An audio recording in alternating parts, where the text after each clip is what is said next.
In 2017, you guys released a book, Canadianity, Tales from the True North, Strong and Freezing. For our listeners that haven't picked up that book yet, what can you give kind of a synopsis of what to expect in that book? Yeah, I mean that book is it's HarperCollins, and you can get it on Audible as well as an audiobook, but you can get it anywhere, Amazon to your local chapters, but or Indigo. The beauty of that book is just it's Jonathan and I's kind of perspective of growing up in this country, you know, and it's also a collection of what to do. So there's breakups of the country itself, you know, the different provinces, our experiences in different parts of Canada.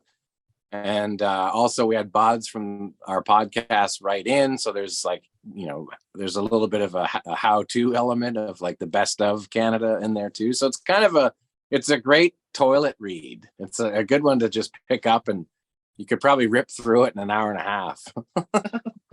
So the book charted at number 4, and then the audiobook went to number 1 on Audible. And you guys actually recorded the audiobook yourselves. What was that experience like? Was it harder to record the audiobook than it was to record drums in the studio?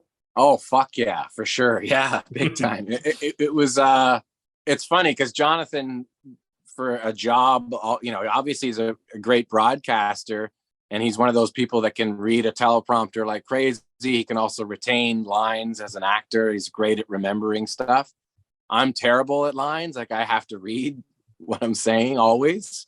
So for him, he probably did the whole book in like as long as it takes to read it, which is, I don't know, 2-3 hours or something. But for me, it took me 3 days of like 6 hours each day.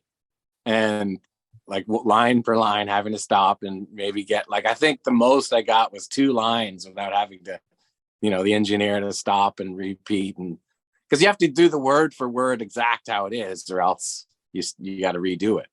So yeah, that was real pain for sure. The engineer had their work cut out for them trying to piece everything together. Yeah, well, yeah, it just was slower. It was real piecemeal. So in 2020, you guys released the album BAHDS. What has the reception been like since then? Great, man. It really kind of, I think the pandemic was, in a sense, it was almost good for the podcast because it kind of gave people a chance to connect or do something when there was nothing to do. So you know, we've just kind of been, we haven't, you know, gone back and done live shows yet, but once we do that, we'll kind of see the full connection. But I really feel like people have been hanging with us through the pandemic, and I think having something every week to rely on has been good for everybody, for sure. And the podcast and the book and the album, it's all like a celebration of all things Canada. Why is that important to you to celebrate that? Well, I mean, it's who we are. It's where we came from. And like I said before, this is a great country. I think it could be a lot better.